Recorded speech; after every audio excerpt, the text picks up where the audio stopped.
Hey guys, tonight we slip quietly into a world where there are no ticking watches on your wrist, no glowing digits on your phone, and certainly no alarm clock shrieking at you in the morning. You're in Romaine Shintro, and the only thing standing between you and utter chaos is the way shadows creep across a stone. You probably won't survive this. After all, if you show up late to a senator's speech, the guy might just glare at you so hard you'll wish you had. So, before you get comfortable, take a moment to like the video and subscribe, but only if you genuinely enjoy what I do here. And hey, while you're at it, drop a comment with your location and what time it is where you're watching. I bet your 10:37 p.m. looks very different from the Roman idea of the 10th hour. Now, dim the lights, maybe turn on a fan for that soft background hum, and let's ease into tonight's journey together. You squint as the Roman sun rises over tiled rooftops, spilling across the city's stone walls like someone appended a bucket of gold. Time here doesn't come in neat little 60-minute packets. It comes in shadows. A sundial stands in a square, tall and simple. Its gnomon basically a fancy stick, jutting out and casting a skinny wedge of darkness onto carved lines below. The crowd barely notices it, but for you, it's hypnotic. Every time the shadow creeps, the day is being sliced into 12 hours, no matter the season. That means your hour in summer could be a generous 75 minutes, while in winter, you're stuck with 45 scrawny ones. Historians still argue whether people found this annoying or just shrugged, muttering, "Hey, more time for wine in summer anyway." You hear merchants laughing about the third hour, meaning roughly mid-morning. A farmer tells you he'll meet you at the fifth, which drifts closer to noon.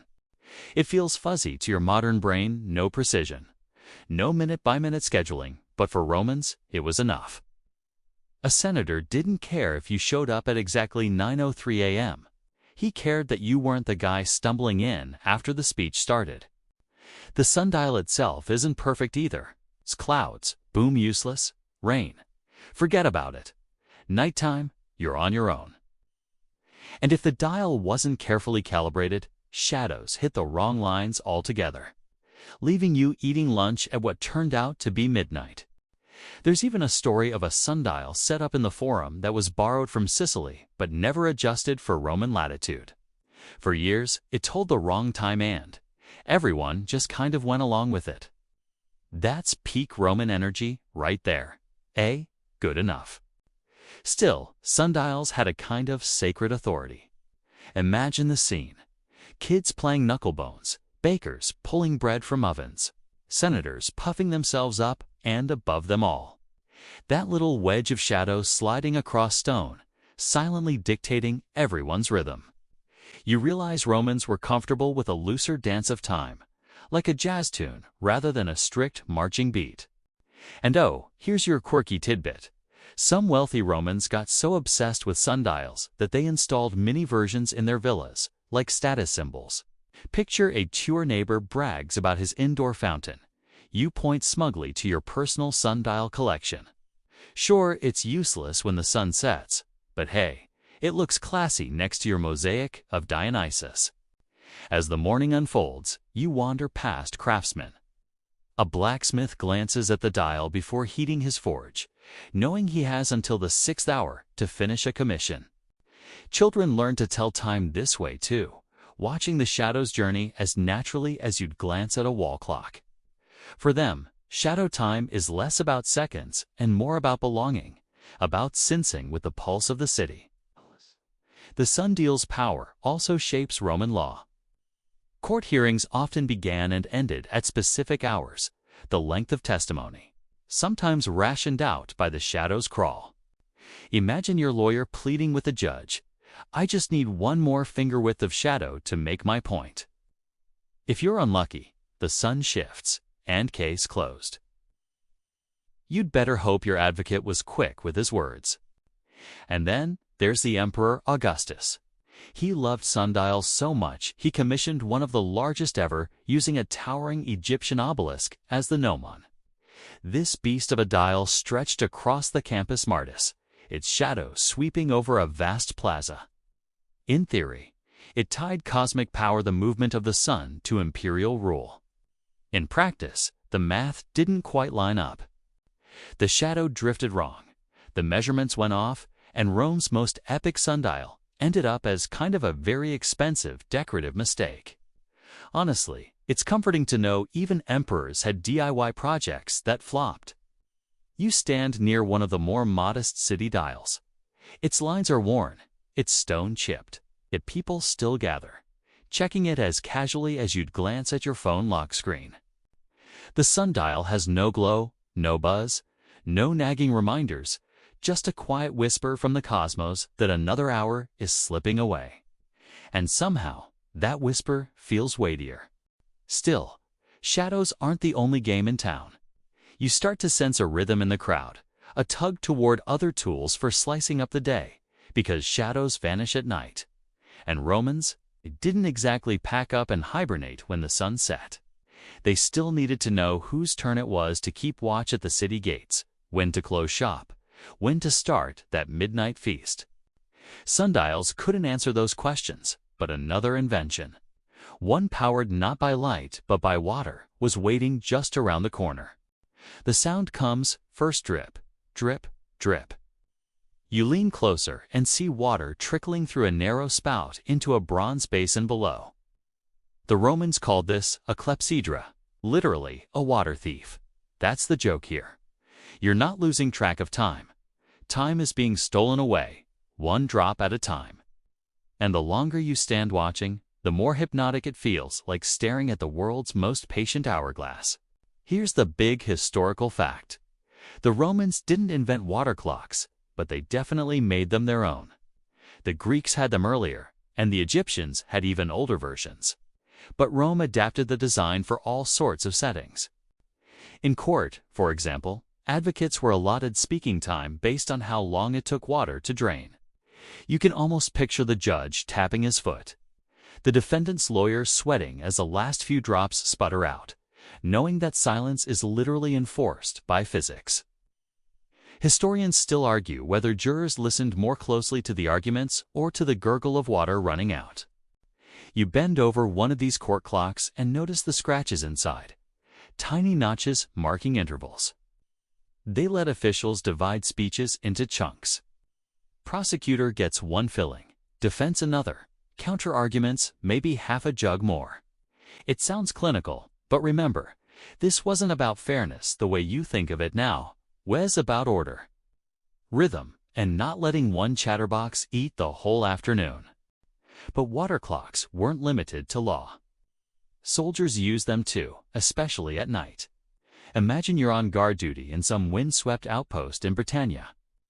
There's no sun, the stars are blurry behind clouds, and you've got another 3 hours before your shift ends. The centurion hands you a clepsydra. As the water drips, you know when to swap with the next poor soul.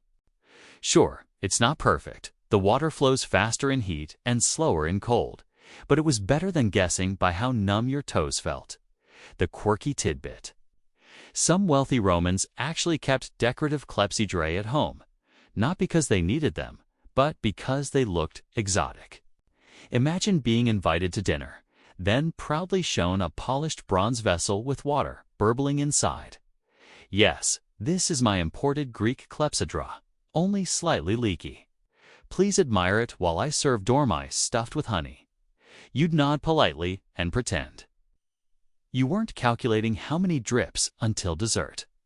Yet, as with all Roman gadgets, things weren't so straightforward. Water clocks had a pesky habit of malfunctioning.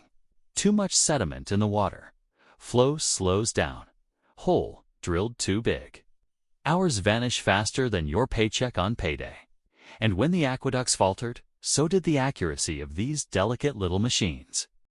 There's even an anecdote of a philosopher grumbling that clepsydrae cheated time, stealing more or less than they should, like a sly shopkeeper giving you a short measure of wine.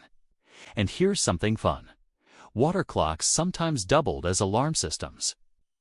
Some versions had little floats inside that rose with the water. When they reached the top, they triggered bells, gongs, or even mechanical figures that moved. So yes, in a way, the Romans invented the water-powered cuckoo clock. Instead of a chirping bird, maybe a tiny bronze gladiator waved his sword at you. Imagine being jolted awake not by a ringtone, but by a miniature Mars popping out of a box. But beyond the humor, the clepsydra mattered because it introduced an idea Romans weren't always comfortable with. Time could be quantified, measured evenly, independent of the sun's mood swings. Shadows might shrink and stretch depending on the season. But water dripped the same way in January as it did in July, at least in theory. That kind of reliability made clepsydrae valuable for scheduling temples, trials, and military watches. You trail a scribe through the forum, watching him adjust a court clepsydrae before a trial. He plugs the bottom hole with a wax stopper, pours water in, then sets it carefully on a level stone. The crowd quiets as the case begins. The prosecutor talks passionately, waving scrolls and pointing fingers. But you notice most eyes flick between him and the thin stream slipping away. When the final drop falls, it's like a gavel strike done. The defendant sighs with relief, or maybe dread. The machine has spoken. And yet, even with this innovation, Romans still leaned on sunlight. Nobody gave up sundials entirely. They just layered water clocks on top. That duality, light for the day, water for the night, meant Romans walked in two overlapping systems of time, sometimes contradicting each other. Historians still argue whether this confusion ever caused real social friction. Did soldiers complain that their water clock shift was shorter than the daylight sundial hours? Did bakers grumble that the clepsydra said dawn was later than their aching stomachs believed? We may never know, but if you've ever fought with daylight savings time, you understand the mood. You also notice how the Romans didn't obsess about absolute precision. Nobody checked their clepsydra and panicked. Oh no, I'm 6 minutes late. Instead, time was more like a guideline, a polite suggestion. The real importance was fairness within the moment. Your speech ends when the jug empties.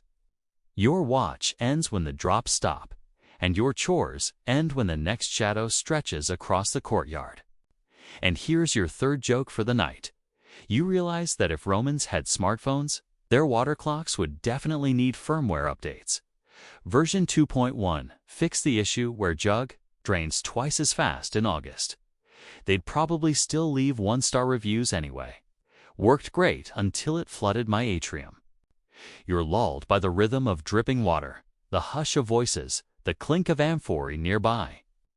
Slowly, you start to sense that these ancient ways weren't just about measuring time. They were about controlling it, rationing it, and sometimes even showing off who had the power to define it. And just as the sundial whispered cosmic order, the clepsydra taught Romans that time could be contained, directed, stolen, and poured away like wine at a feast. But outside this courtroom, the city is alive with another rhythm, not shadows, not water, but the bustling cries of sellers and buyers. You're about to plunge into the marketplace, where the flow of time is measured less by drips and drops, and more by the urgency of bargaining before the fish goes bad.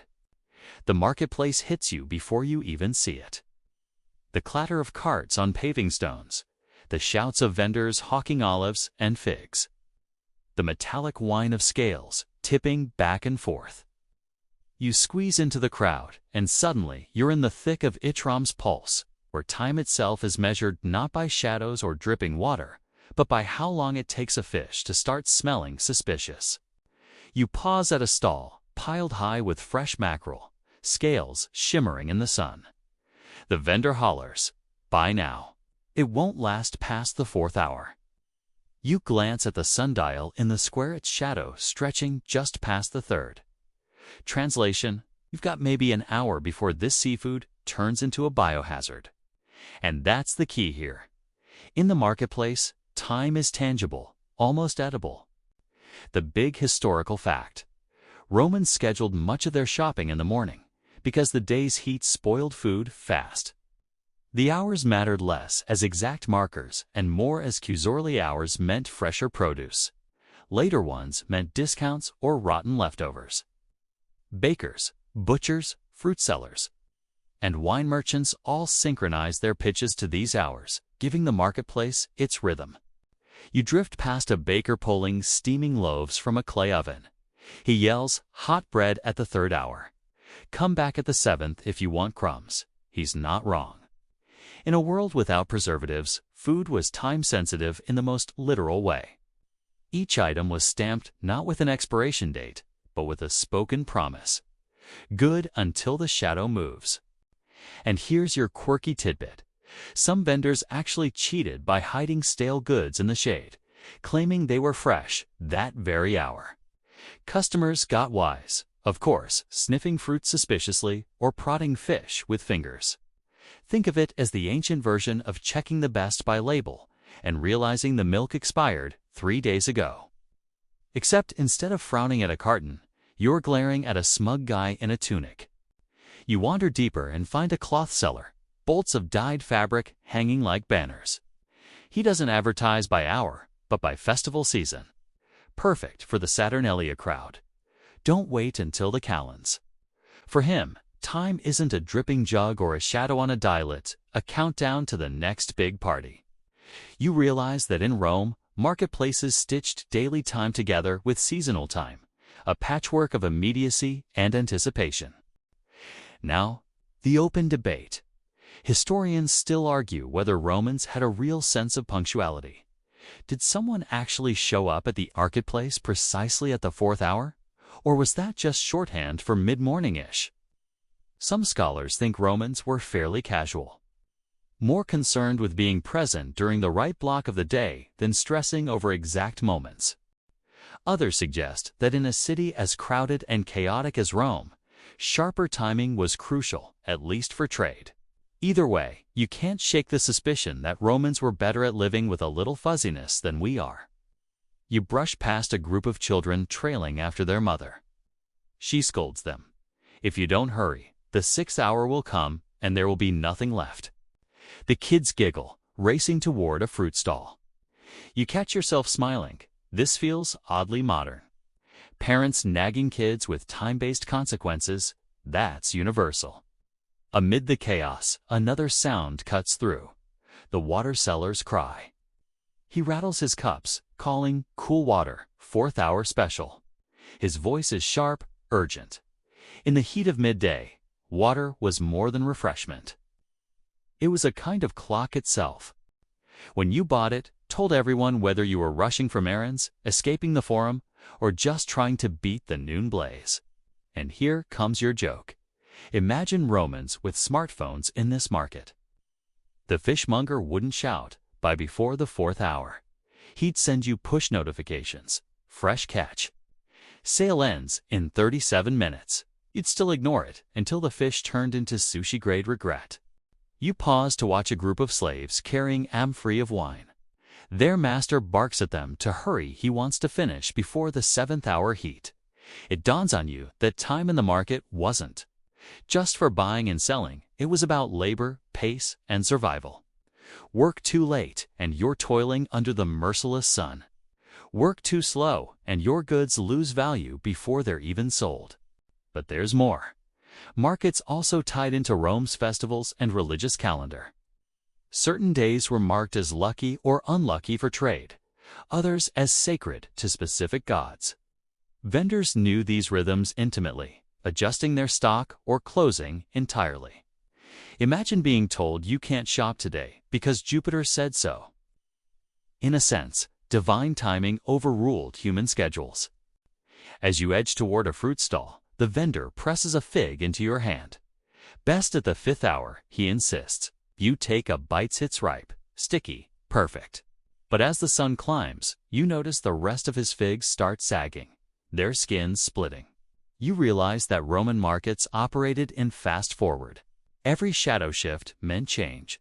Freshness fading, prices dropping, urgency growing. And now, another quirky detail. The city itself added soundtracks to this clockwork. Bells from temples, chants from priests, and even the noise of the forum served as time cues.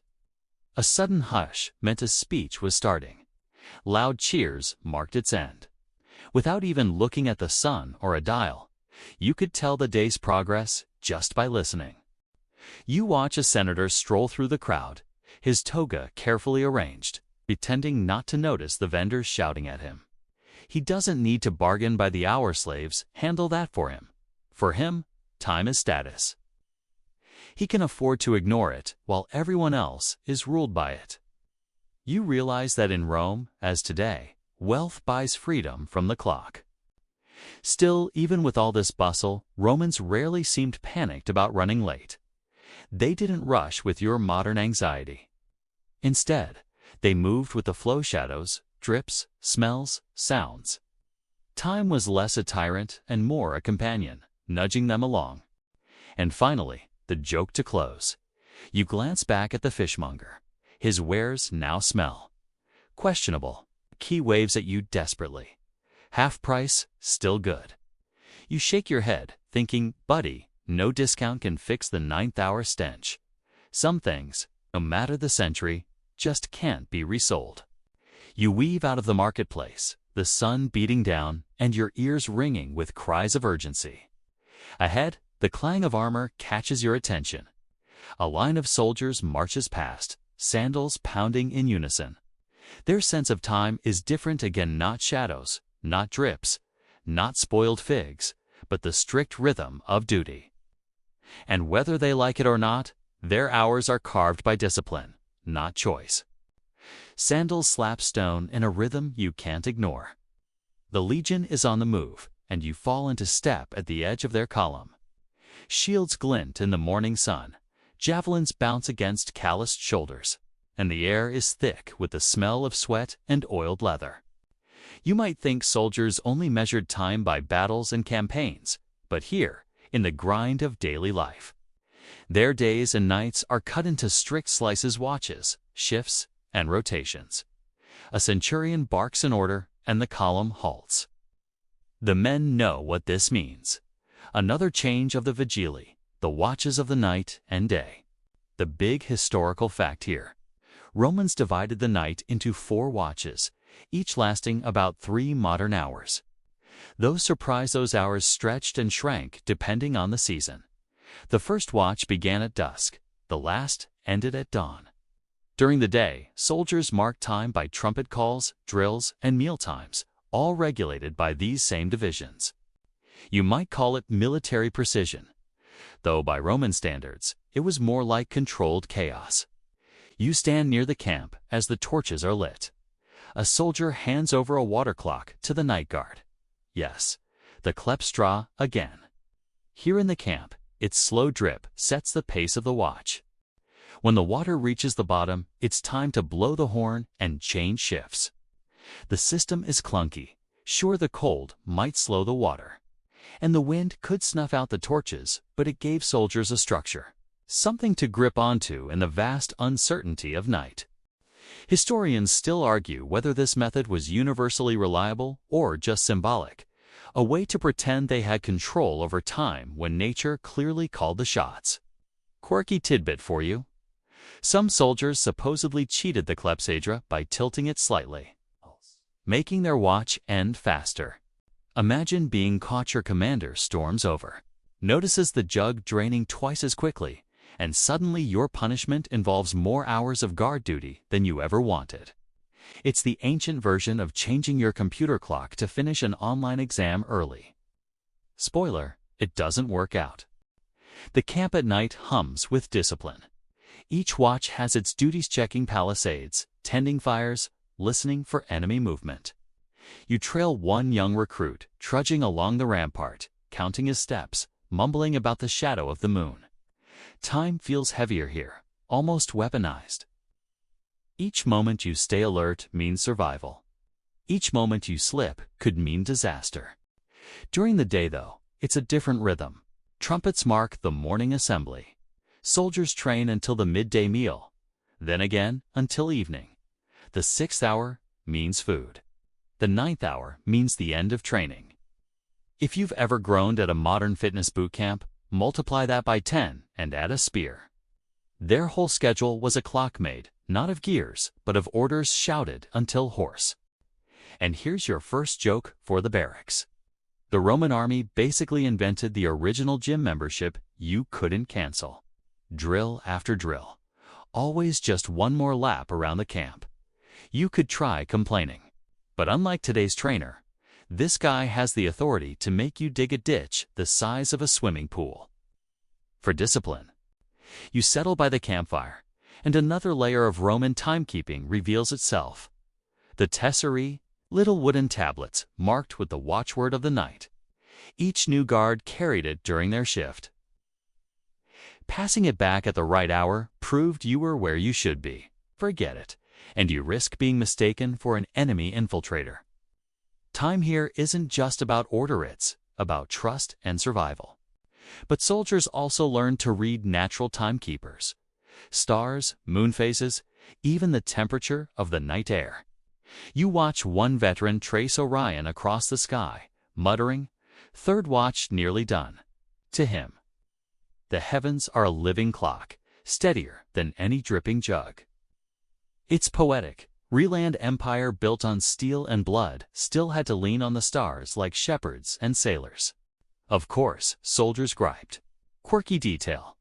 Roman soldiers had slang for their hours of duty, mocking the endless monotony. One inscription even jokes that the best time of day is the hour after service is done, which feels like the ancient equivalent of TGIF memes. You can almost hear a legionary mutter, "Wake me when it's payday." And here comes the scholarly debate. Some historians argue Roman military time was more symbolic than strict, that shifts blurred in practice, especially on long marches. Others claim discipline was so rigid that even a misplaced trumpet call could spark chaos. The truth probably sits somewhere in between. After all, no clock sundial, clepsydra, or cosmic code prevents human fatigue. You can regulate hours all you like, but a soldier still yawns, still slouches, still longs for sleep. Speaking of yawns, yours is contagious. The fire crackles, men trade jokes, and the stars wheel overhead. You're lulled by the soldier's rhythm, but suddenly blast. A trumpet call splits the night. The next watch begins. Men groan, shuffle, switch places. Time has moved again, not by minutes, but by the human shuffle of weary bodies. Now, a little humor before you drift too far. Picture a modern Roman legion with Fitbits. Congrats, you've hit 20,000 steps on this march. Cue the commander. Only 10,000 more until Gaul. You can almost hear the collective groan from here. As dawn breaks, the final watch hands over their clepsydra. Trumpets blare once more. Soldiers grab bread and olives, and the cycle starts again. You realize that for the legion, time wasn't personal. It belonged to the unit, to the empire, to the rhythm of horns and orders. Individual hours blurred into the collective drumbeat of survival. But just as the soldiers drill by trumpet, the city behind them pulses by prayer. Beyond the camp walls, incense rises, bells ring, and priests look to the sky. Time there isn't about discipline, it's about the gods, the rituals, and the sacred schedule of offerings. And as you leave the legion behind, you hear that other clock calling you forward. The first thing hits you before anything else: the smell. Sweet resin and smoldering herbs mingle with the faint tang of animals and stone, hanging heavy in the temple courtyard. It clings to your clothes, to your hair, and somehow to your own anticipation. You follow the scent past towering marble columns, past inscriptions that catch the low sunlight at just the right angle, past worshippers kneeling on the cold, polished stone floor. Here, time doesn't tick. It doesn't drip or hiss. It flows according to ritual, aligning with the will of the gods. You might be wondering if you'll survive stepping into this world of smoke and chants, spoiler alert. You probably won't. At least if you're late for the sacrifice. A priest swings a bronze censer, sending smoke curling toward the sky. He lifts his voice and chants, perfectly timed with the rising sun. The historical fact is simple. Roman religious life revolved around precise timing. Offerings to Jupiter, Mars, Vesta, and countless other deities were not casual affairs. They had to occur at specific hours, usually dictated by the sun's position or by a water clock's careful drip. A missed sacrifice was no trivial matter. You can almost feel the tension in the air, as if the gods themselves might scowl down upon you for being a minute too late. You crouch near the altar, absorbing the rhythm of movement. Vesta's flame flickers as an assistant adds kindling at exactly the right interval. A slave hands the priest a carved bowl of grain, and he sprinkles it in perfect timing with the incense's curl. Rituals are choreographed with astonishing precision, almost like a divine dance. And yet, it's human hands, priestly but fallible, that carry it out. You wonder if anyone has ever had a panic attack mid-sacrifice because the incense burned too fast. Here's your quirky tidbit. In some rural temples, priests used horns or bells to summon worshippers at the correct hour, making the whole village part of a timekeeping system. Imagine kneading bread, the dough sticky in your palms, when suddenly a horn blares. That's your cue to drop the dough and join the ritual. The same horn that marks prayer time might also warn of a wild animal roaming the outskirts. Romans had a talent for multitasking auditory signals. Beyond bells, the temple employs astronomers well. Sort of. Priests watch stars, track constellations, and consult omens in the sky. A solar eclipse might prompt urgent rites. A cluster of planets could shift the timing of offerings. Historians still argue whether these observations were more superstition than science. But in the moment, they guide each movement, each sprinkling of incense, each whisper of prayer. The cosmos itself dictates the pace of worship. You observe the priest slicing a piece of sacrificial meat, handing it to assistants, and burning it in a rhythm timed to incense consumption. It's almost like a recipe measured in sacred units rather than minutes or seconds. There's a fragile poetry to it. The smell of roasting grain mingles with smoke.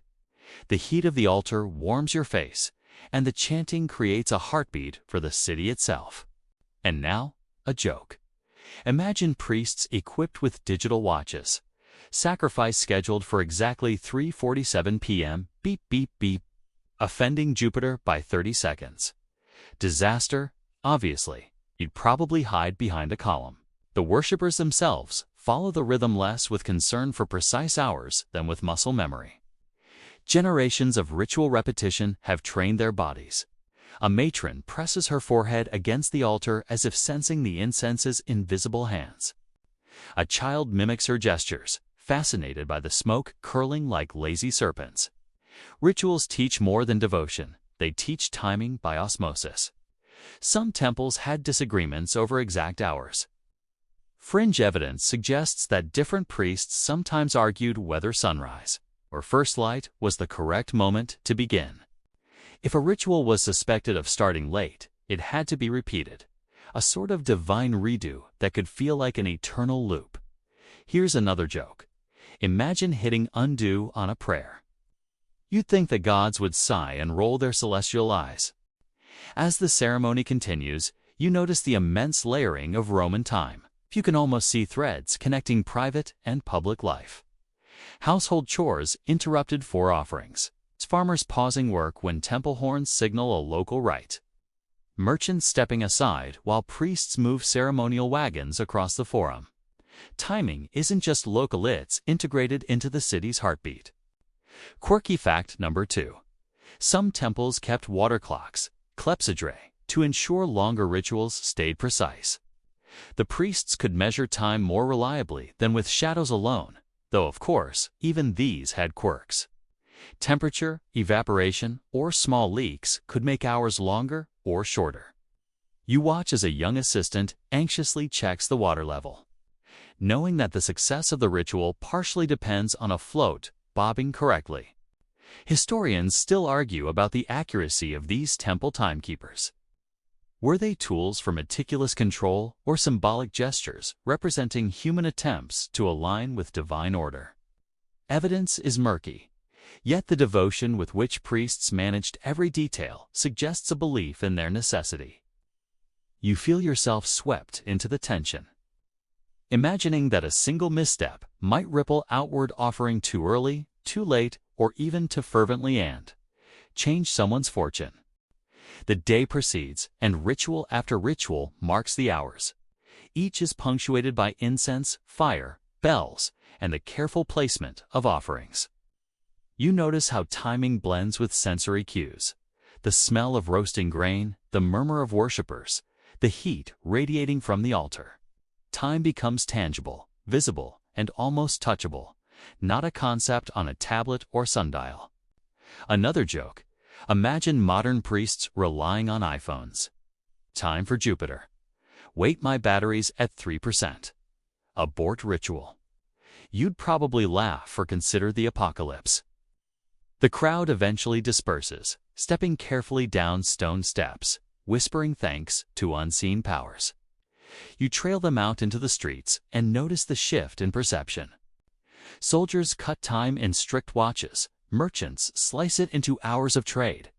But here, in this sacred space, it's measured in incense curls, smoke trails, and cosmic alignments. Temple time feels infinite, yet intimately human, simultaneously precise and pliable.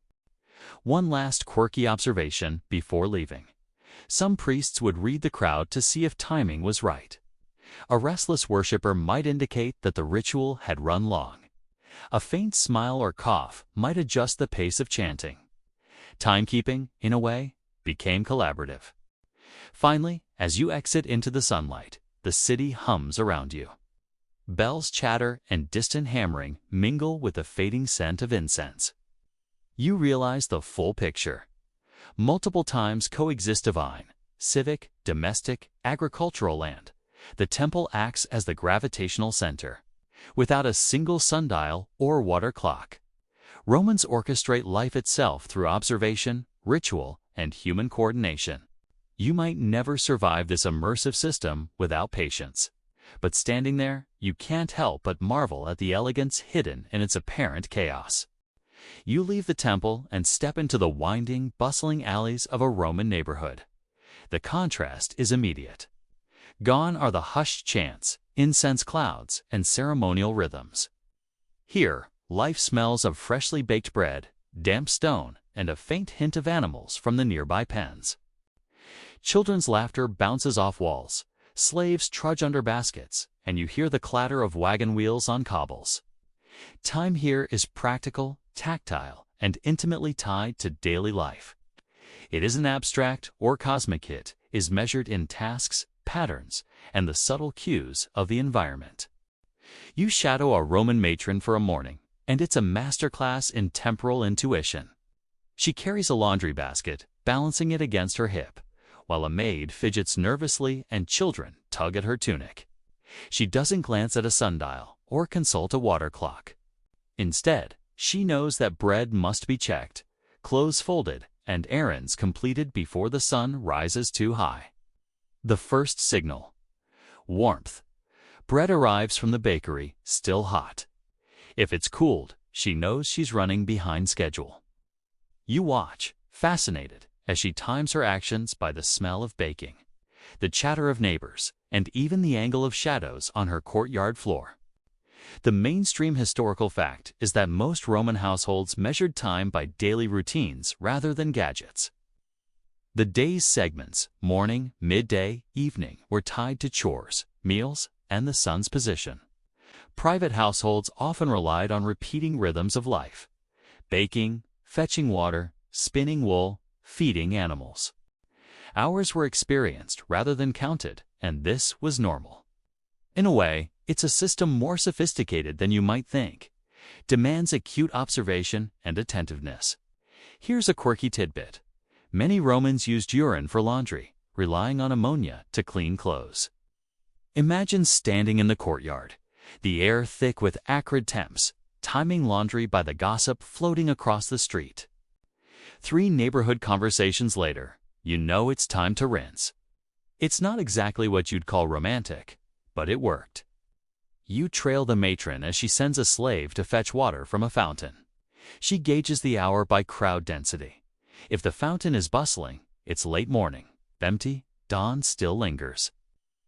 In this system, gossip itself is a kind of clock. You can't help but chuckle imagining the flow of information as a temporal measuring device, one that is noisy, imperfect, but surprisingly accurate.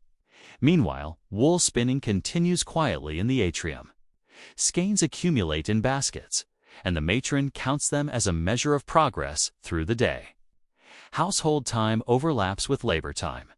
The cook stirs the stew, the children nap, and the matron moves between tasks, always aware of the sun's arc overhead.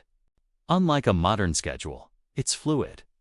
You feel almost like you're moving with a living organism rather than obeying strict numeric constraints. Historians still argue whether urban Roman households adhered to civic time more than rural ones. Evidence suggests wealthier families may have coordinated their routines with civic sundials or market schedules, especially if the paterfamilias held public office. Ordinary households, probably not. Their clocks were human, domestic, and intuitive. It's a system where adaptability mattered more than precision. The cook emerges, checking bread and stirring the stew. You notice she times her actions to the children's attention span.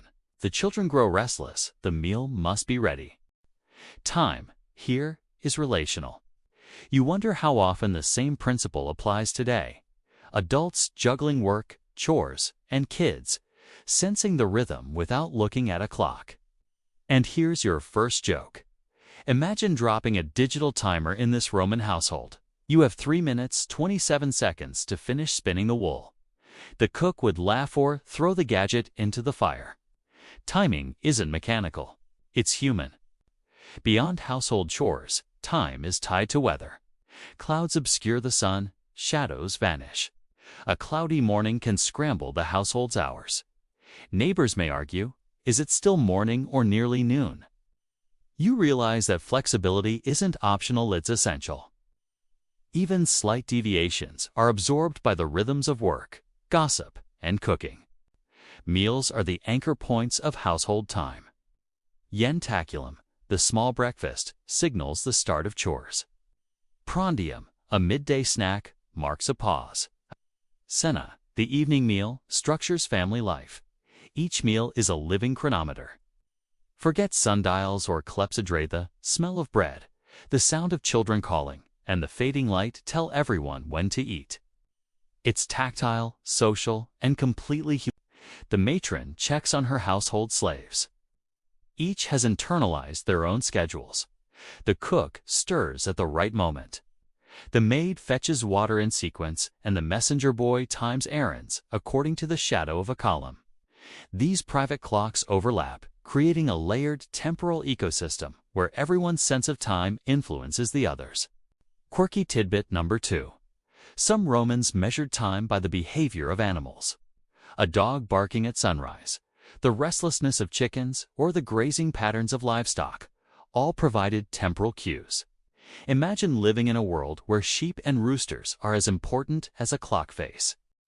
Historians still debate whether domestic Roman time influenced public life. Did civic schedules trickle down into homes, or did households function autonomously, tethered only to sunlight and labor? Some argue that domestic rhythms were primary, and official time was background noise.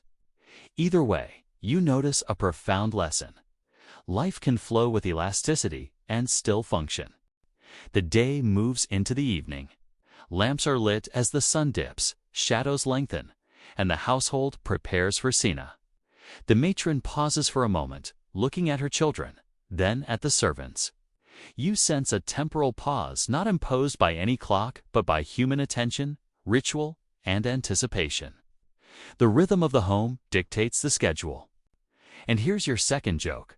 Picture a modern housewife trying to coordinate bread, laundry, and children by a smartwatch. 2 more minutes until you finish folding socks. She would throw it across the room. Romans didn't need digital precision. They relied on instinct, practice, and observation. Finally, as night falls and the household quiets, you step outside to watch the streets. Lamps flicker, dogs bark, the city hums. You notice that domestic, solar, and ritual times coexist. Bread baked at the right hour. Wool spun by afternoon light. priests' rituals still audible in the distance. Multiple temporal systems overlap seamlessly, like layers of a woven tapestry. You realize something profound. Roman household time is human. Adaptive, relational, and intertwined with social and natural cues. Precision matters less than awareness, flexibility, and attentiveness. Broken sundials or late bread matter little compared to the lived, breathed rhythms of daily life. And standing here, you feel part of it, a witness to a system that is both chaotic and astonishingly elegant. You leave the lamplight of the city behind and trudge along a dusty path leading into the countryside. The cobbled streets give way to soil and gravel, the chatter of merchants and children fading into the whisper of wind through olive groves. Out here, time moves differently.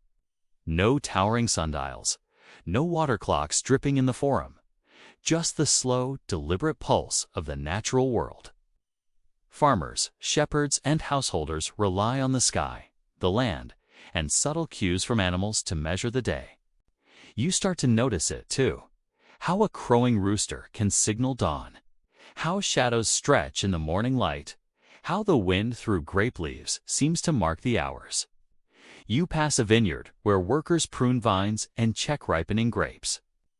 A farmer rubs soil between his fingers, squints at the sky, and mutters a prediction for the harvest. His neighbor shakes his head, convinced the grapes need another week. You realize their clocks aren't measured in hours. They're measured in seasons, growth, and cosmic rhythm. Precision in minutes is meaningless.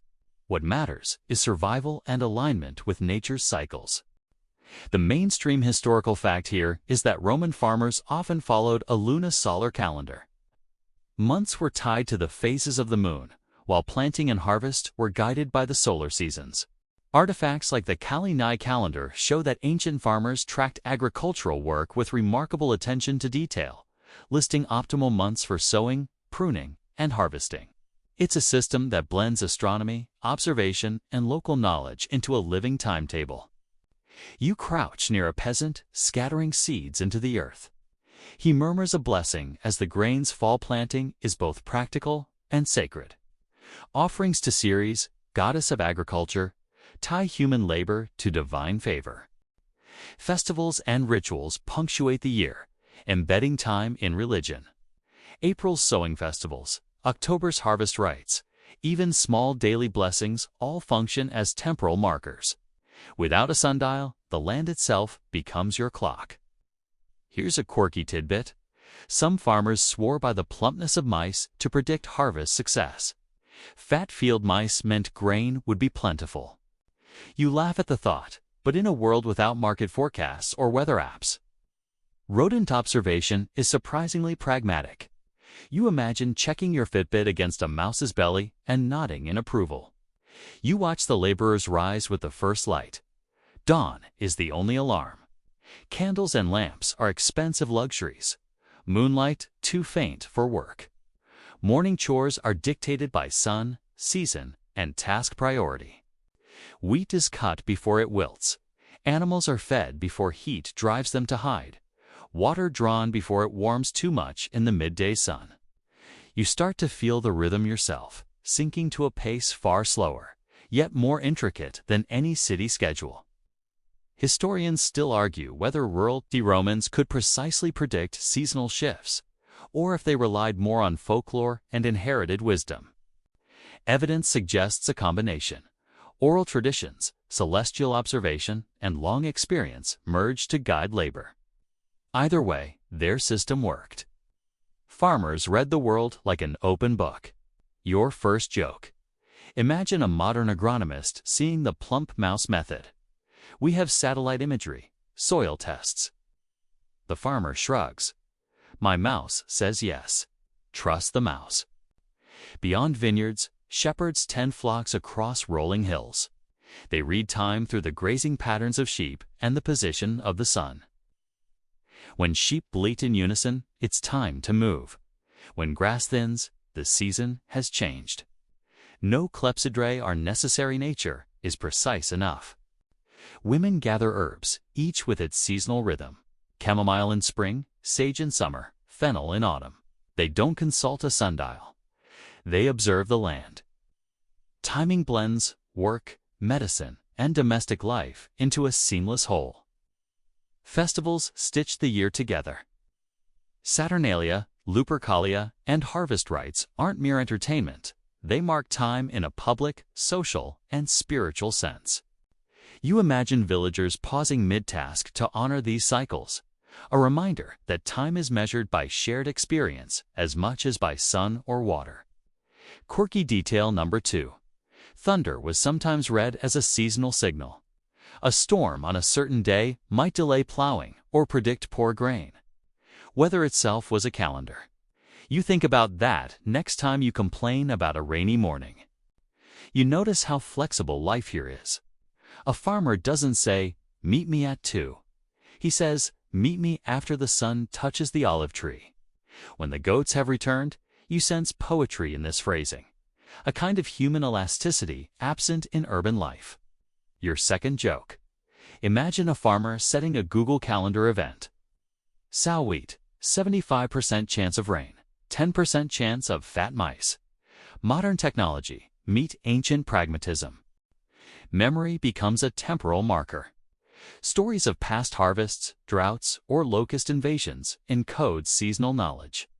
Oral tradition is a living calendar passed from parent to child. Miss a date, and the story reminds you of consequences. By dusk, villagers gather around fires.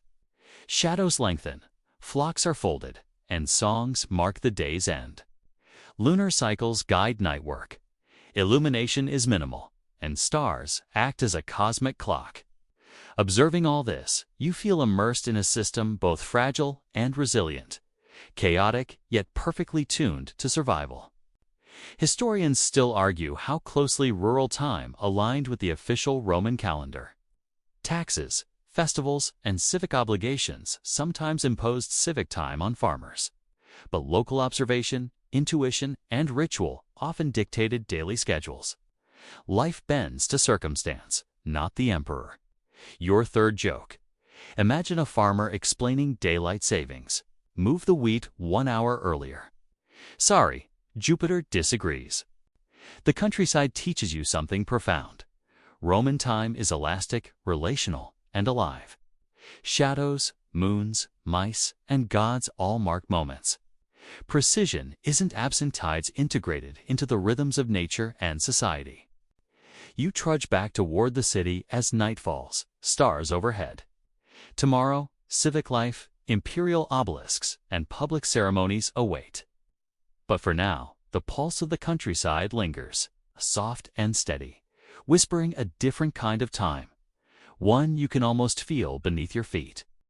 You shuffle back into the roar of the city, leaving behind the gentle rhythm of fields and flocks, and suddenly the landscape changes. Marble towers scrape the sky, merchants call out deals, and the air is thick with dust, smoke, and the tang of roasting food. At the center of this controlled chaos rises something extraordinary. Augustus' obelisk sundial, the Solarium Augusti. Time here is monumental, public, and unavoidably political. The obelisk itself, plucked from Egypt, stretches toward the sky, a shadow-casting statement of imperial authority. As you approach, you realize the sun's light is being harnessed. Not just to tell hours, but to broadcast power. Every shift of shadow is a subtle reminder. Rome and its emperor dictates the day. The historical fact is staggering. Augustus commissioned the obelisk around 10 BCE, nearly 30 meters tall. It stood in the Campus Martis, with a vast bronze-lined plaza acting as its dial. Not only did it mark the hours, but it also indicated dates of equinoxes and solstices. Romans could, in theory, trace the year's progress across the city by following the shadow. Walking across the plaza, you feel as though you're traversing the emperor's calendar. Time, in this sense, is territorial, and shadow becomes authority. But reality had its quirks. The math wasn't perfect. The obelisk's alignment, while grand, was slightly off. Over time, the shadow didn't perfectly correspond to the marked hours or dates. Historians still argue whether this misalignment was due to engineering error, natural shifts in the stone, or simply the impossibility of building perfection on such a scale. The fascinating thing is, Augustus didn't seem to mind the spectacle mattered more than precision.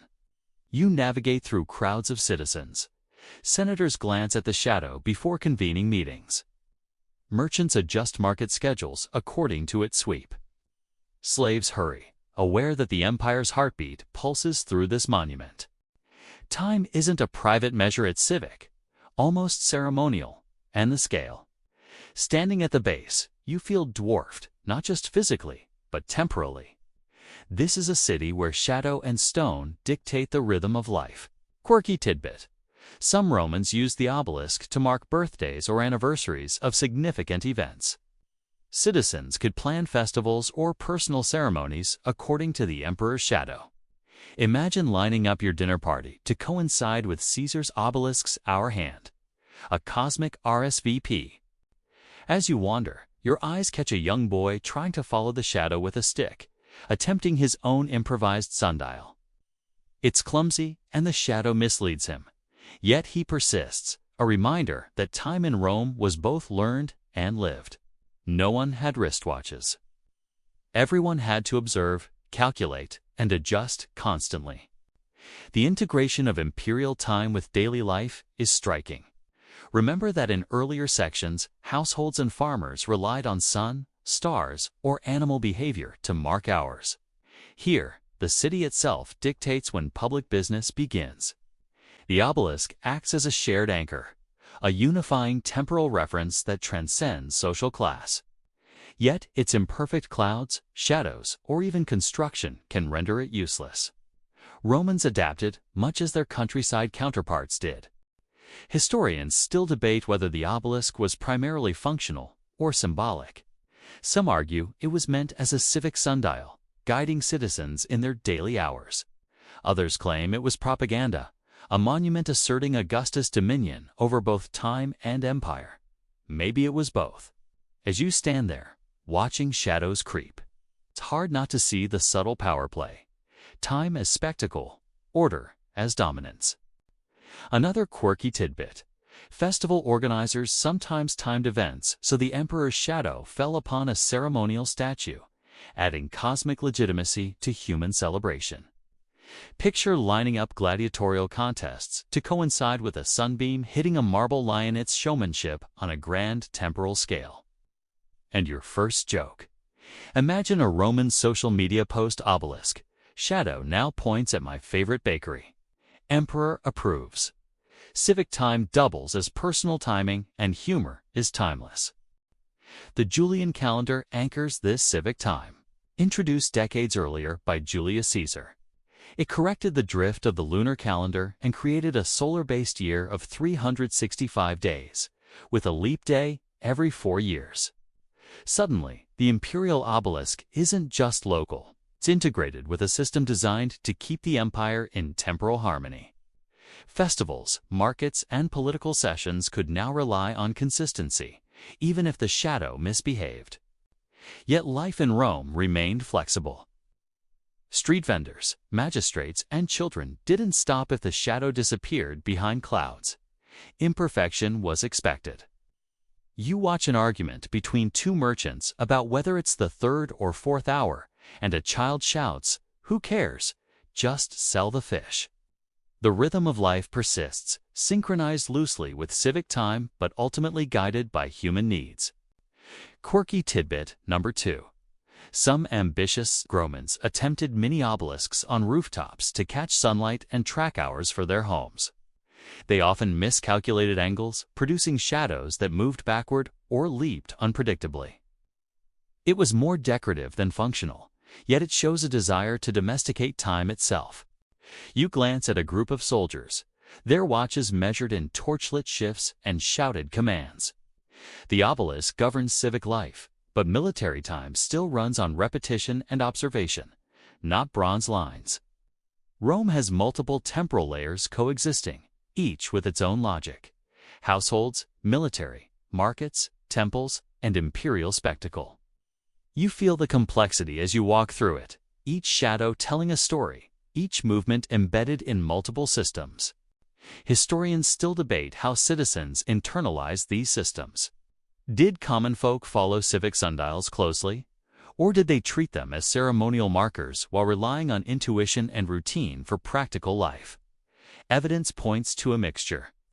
Farmers, merchants, and priests all integrated the obelisk shadow differently into daily existence. You can almost hear a baker grumbling. I know the shadow says the 6th hour, but my bread won't rise that fast. The day wanes and light shifts across the plaza. The obelisk shadow creeps toward the bronze lines, tracing equinoxes and solstices.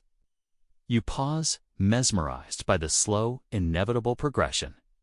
It's both a tool and a symbol, measuring hours but also reminding citizens of imperial grandeur. Public, political, and cosmic time converge in a single sprawling monument. Quirky detail number 3. Some Romans calculated personal fortune hours based on where the shadow fell at sunrise, planning marriages, travels, or even duels around the obelisk. Time becomes mystical, practical, and social all at once. As evening approaches, merchants pack up, senators retire, and the plaza empties, leaving you alone with the obelisk's long shadow stretching across the stones. You feel the weight of centuries, a shadow that once dictated civic order, ritual observance, and imperial legitimacy. You realize Rome didn't just measure time, it staged it, turned it into performance, and wove it into the daily life of millions.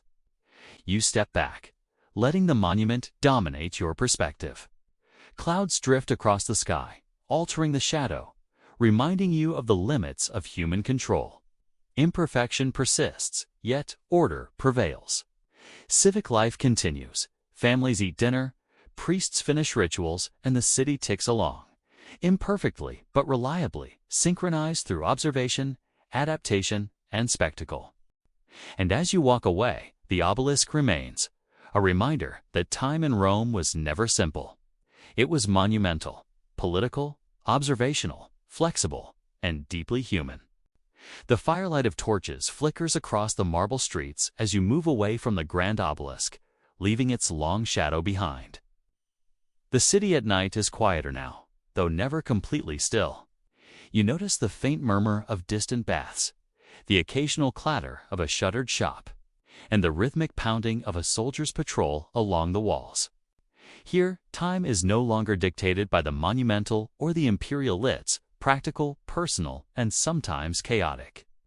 The same city that relies on obelisks and sundials by day transforms at night into a world measured by sound, light, and human vigilance. The historical fact: Romans divided the night into 4 watches, or vigili, each lasting roughly 3 hours. Though the length varied with the season, soldiers, sentries, and sometimes town criers organized their activities around these watches, ensuring protection and order. The first watch begins as the sun sets, the last ends at dawn. Without digital clocks, the rhythm of the city relies on trained eyes, ears, and intuition. You follow a sentry along the street, hearing his calls mark the passing hours. Each shout punctuates darkness, a measured cadence of human reliability. Quirky tidbit: some night watchmen carried small water clocks to help measure their shifts, tiny clepsydre balanced in lantern-lit hands. Dripping water, the simplest of technology, becomes a guardian of the night. It's amusing to imagine a soldier carefully adjusting a float, while keeping one eye out for thieves. You can almost hear him muttering, "One more drop. Then I can eat that cold stew." Historians still argue whether night watches were strictly adhered to or more symbolic. Some evidence suggests that in quieter streets, soldiers might nap lightly between calls, relying on instinct to wake for disturbances. The system balances vigilance with human limitations, practical, flexible, and far from perfect.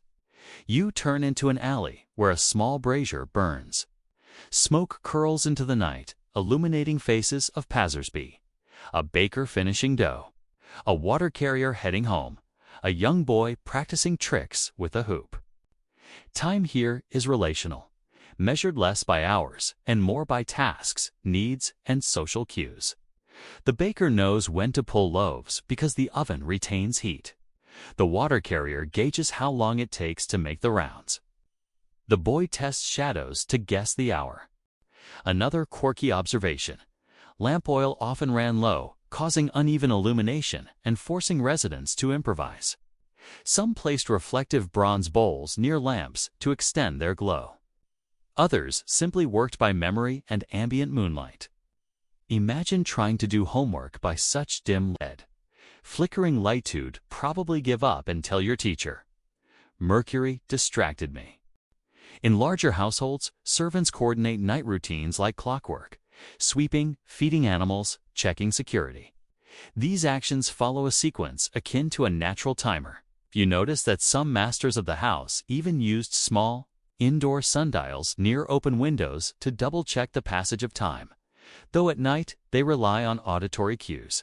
Bells, clanging water vessels, and the patter of feet all substitute for sun or shadow. Historians still debate how ordinary Romans perceived night hours. Did they truly measure time during darkness, or did they simply rely on social routines and expectation? Evidence suggests a blend. Soldiers and watchmen adhered to vigilia, while civilians followed domestic patterns: cooking, tending to chores, and resting loosely aligned with these watches. You hear a horn in the distance, signaling the end of the second watch. Soldiers' voices echo, calling vigilia tertia. Residents instinctively slow, perhaps pause in mid-task, acknowledging the subtle structure imposed by the city's guardians. Time, even in darkness, asserts itself through habit and sound rather than visual cues. Quirky detail number 2. Some streets employed night criers who shouted the hour, sometimes just the progress of the watch, to aid citizens. A typical call: "Third watch begins." Imagine stepping into your kitchen in medieval pajamas, hearing this and thinking, "Great, now I'm officially late for nothing." The method is practical, social, and admit it's slightly charming. Meanwhile, in households, people continue routines adapted to darkness. Bread for the next morning might be shaped by a quiet cook. Water jars refilled, animals fed and penned. Timing overlaps.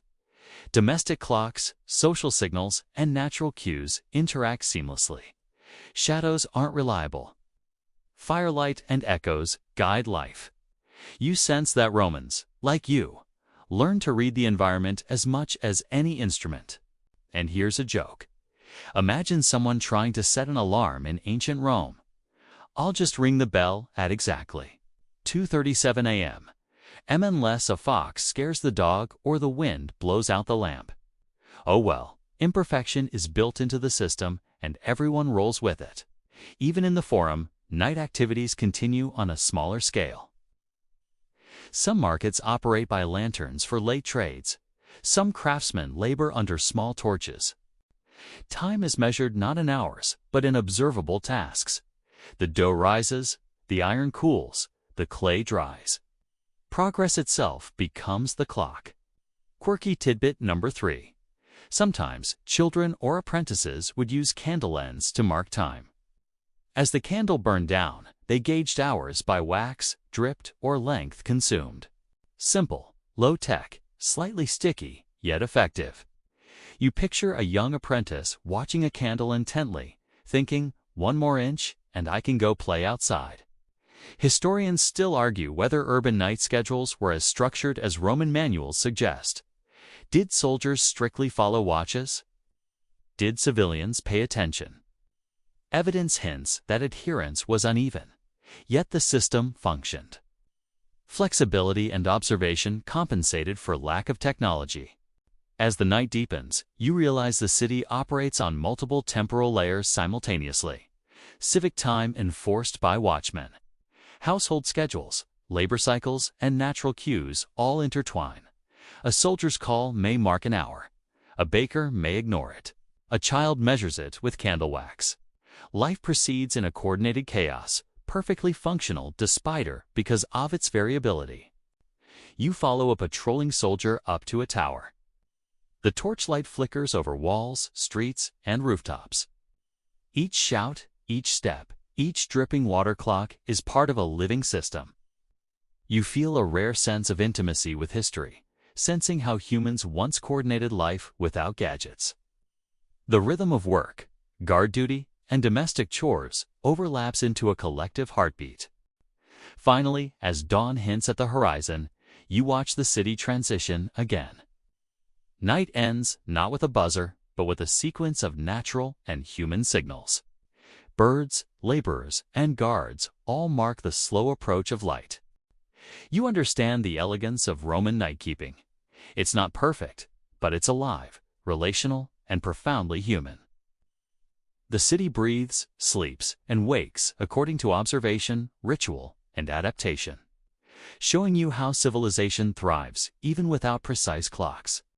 The Tiber glimmers under a pale moon, silvering the rippling water as you pause on one of the stone bridges.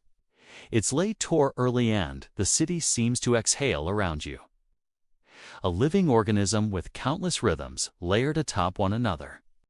Soldiers patrol with measured steps, lanterns flicker along cobblestones, and the faint hum of distant taverns drifts on the air. Time here isn't dictated by a single instrument. It flows through rituals, chores, civic schedules, and the subtle cues of nature. You realize Rome doesn't need clocks? The city itself is the chronometer, alive with observation, habit, and human intuition. Legionaries march in measured cadence, each beat of the drum echoing through the night. Their watches, organized by hours of darkness, are punctuated by trumpet calls and shouted shifts. Soldiers are trained to observe the passing hours, yet human error creeps in. Clepsydre leak, torches dim, and sometimes a guard dozes mid-watch. Quirky tidbit. Some inscriptions humorously recorded which soldiers were caught napping, a kind of employee of the month board for staying awake or failing miserably. You can't help but grin imagining a legionary sleeping against a column while a colleague scribbles. He snoozed on the first watch. The city's temples still send their soft hum of ritual into the night. Priests maintain sacred fires, sprinkling incense and murmuring chants according to lunar and solar cues.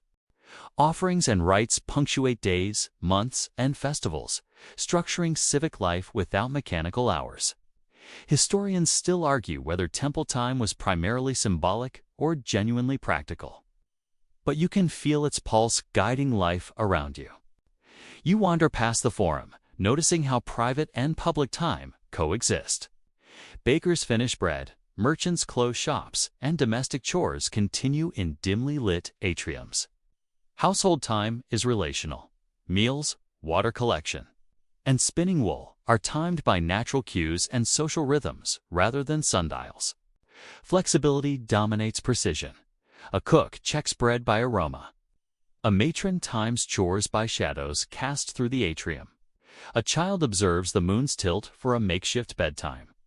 Out in the countryside, farmers follow lunar and solar cycles. Dawn signals labor, evening signals rest, and the seasons dictate the rhythm of work. Omens in animals, frost patterns, and moon phases guide tasks. You chuckle at a field mouse scuttling through the wheat, once a quirky predictor of harvest abundance. Life here is integrated with the land, sensory cues substituting for mechanical precision. Meanwhile, imperial time is reinforced by Augustus' obelisk, whose shadow stretches across the city by day. Civic hours are signaled by the sun, marking public events, festivals, and markets. Yet imperfection persists. Clouds, shifting stone, and misaligned markers introduce subtle inconsistencies. Romans adapted, blending ceremonial, domestic, military, and agricultural time into a living, flexible temporal system. Night brings auditory markers, bells, horns, and the calls of watchmen. Streets, though quieter, are alive with sound that substitutes for sunlight. Night criers announce the hours. Soldiers track shifts with water clocks or drumbeats. Citizens respond through habit and routine. A child's candle wax measures time at home. A baker finishes kneading before dawn. A patrolling soldier mutters softly, counting steps. You realize temporal layers overlap seamlessly. Quirky detail. Some Romans even calculated personal lucky hours using obelisks or lunar cycles. Planning marriages, journeys, or small endeavors around celestial cues. Imagine coordinating a picnic with the stars and a shadow. Modern calendars are so simple in comparison. Historians still debate the overall effectiveness of Roman timekeeping. Did citizens rely on obelisks, clepsydrae, or celestial observation? Evidence suggests a mixture. Civic monuments guided public life. Domestic routines shaped private life, and natural cues ensured survival. In essence, Rome thrived through observation, flexibility, and human coordination. As you step back onto the bridge, the Tiber reflecting lanterns and stars, it all comes together. Legionary watches, temple rituals, household routines, rural cycles, and imperial monuments intertwine.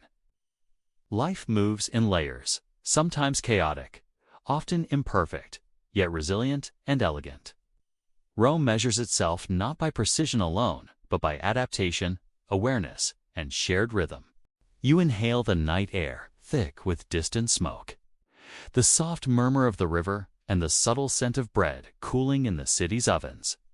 Time has revealed itself as human, communal, and alive. Broken sundials, leaking water clocks, and erratic shadows matter little. Life flows through observation, ritual, and shared experience. You feel a gentle satisfaction. Even without modern clocks, civilization thrives. Quirky joke for the road. Imagine explaining daylight savings to a Roman farmer. So I shift the wheat by 1 hour because distant politicians said so. He shrugs, tosses a mouse into a basket, and goes back to work. Practicality always trumps precision. Rome's temporal lessons linger as you stand quietly on the bridge. Life was organized by rhythm, adapted by humans, and guided by observation. Civic, domestic, agricultural, and celestial time coexist. Shadows, bells, incense, labor, and instinct all interwoven. You sense that this imperfect system is astonishingly effective, elegant, and alive. And as the city hums beneath the moon, you realize that Rome didn't just keep time, lived it.